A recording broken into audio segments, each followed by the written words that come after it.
હું તો કહું માર્કેટિંગ યાર્ડો છે ને એ કંસનો દરબાર છે. મથુરામાં કંસ મામાનું રાજ હતું કે ભાઈ બધા તમારે છે ને બધું અહીં માર્કેટિંગ યાર્ડમાં મોકલી જવાની જણસો. તમારી જે જણસો છે એ અહીં અમારા કંસના માર્કેટિંગ યાર્ડમાં મૂકી જવાની પાણીના ભાવે. તો એ તો પૈસા નતા આપતા, ત્રણ તો હજી થોડાક 5 રૂપિયા આપે છે, પણ એના જેવું જ છે. એ કંસ જ, હું તો કહું માર્કેટિંગ યાર્ડો છે ને એ કંસનો દરબાર છે. નહીં તો ખેડૂતો સુખી ન થઈ જવા જોઈએ.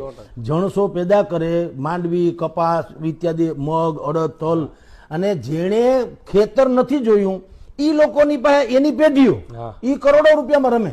જે પેદા કરે એ ભૂખે મરે.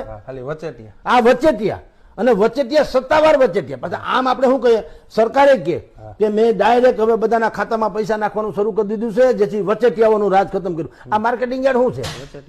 નકરા વચેટિયા. કોઈએ ખેતરનો હેઢો ભાળ્યો નથી, કોઈએ એક સાહ પૂર્યો નથી, કોઈએ પાણી વાળ્યું નથી, પાણી જ કરી નથી, પાથરા ભેગા કર્યા નથી, ગુંદવા એટલે કામ ઈ કર્યા નથી, ખડ નિંદામણ કર્યું નથી, કાંઈ કર્યું નથી. આ બેઠા બેઠા ફલાણા એની કંપની અને મારા કરોડો રૂપિયામાં રમે.